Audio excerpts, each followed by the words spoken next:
The rules for achieving financial independence are simple. More importantly, following these rules is essential to your financial independence.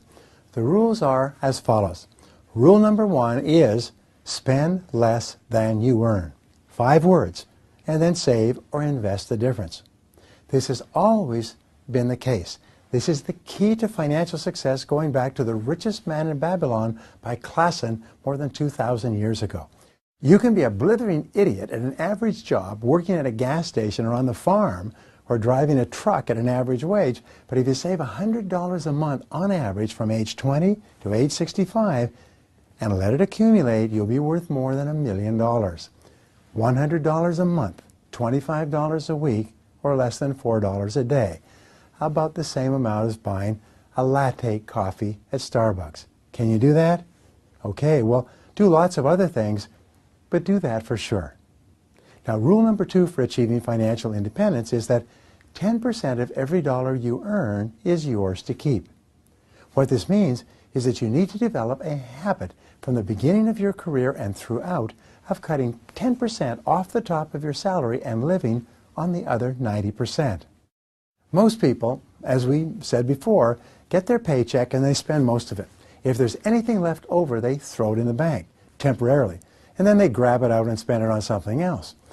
They look at their bank account and shout, "Gee, we've got money here, let's burn it." Some people have just got to get rid of the money. Rule number 3 is resolve in advance to prefer financial independence to status. The work in The Millionaire Next Door found that the mark of self-made millionaires is that they weren't concerned about impressing the neighbors or keeping up with the Joneses. They were more concerned with financial independence than by looking good on the outside, at least until they became wealthy. So say to yourself, financial independence is number 1 to me, and status is number 2, or 3, or 4, or 10. Then be willing to stick to it. It's absolutely amazing what will happen to you financially. Do you know what we found out about self-made millionaires? Is they never buy new cars. Why? Because in a new car, there's several $1,000s of depreciation. That's money that you lose the minute you drive it off the lot. So what self-made millionaires do, based on interviews with thousands of them, is they pick a car they really like, they follow it in Consumer Reports and J.D. Power for quality and service, and then about 2 to 3 years out, they look for used models with low mileage and good service records. And then they buy a car that 20 to 25% in depreciation has already been taken out of. I worked with a man once who started with nothing and achieved a net worth of $800 million. Now, he lived in a nice, normal neighborhood, with doctors and lawyers and architects, but not ostentatious. But the people living on either side of him were just 2 paychecks away from homelessness. If their income was cut off for 2 months, they wouldn't be able to make their mortgage payments. I watched this guy. He drove the same used car for 3 or 4 years. He liked Cadillacs, so he'd get a nice Cadillac, take good care of it. Then he'd get another used or loaner vehicle from a dealership so that it had already been depreciated. He was never ostentatious at all, and he ended up one of the richest men in America. When you met him, he'd be wearing an old sweater. He didn't have a huge wardrobe, wore the same suits to meetings, and he had no bills at all. But when he wanted to go somewhere, he'd fly in his private $25 million jet all by himself. Now back to the last rule for achieving financial independence. Rule number 4 is, once you put the money away, never touch it. Now this is important. So if you're writing it down, write it in red. You see, many of us make the mistake of thinking that if you save money, you put that money away so you can have it. It's fun money.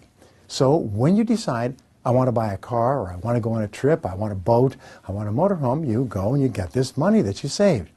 However, if you want to spend money on those things, set up a separate savings account. This money is for your financial security. This is your financial freedom fund. Once you put money into this financial freedom account, you lock it in. Like a one-way door, it goes in and it never comes out. You never spend it. I can tell you all kinds of stories about how this will change your life, including in my life.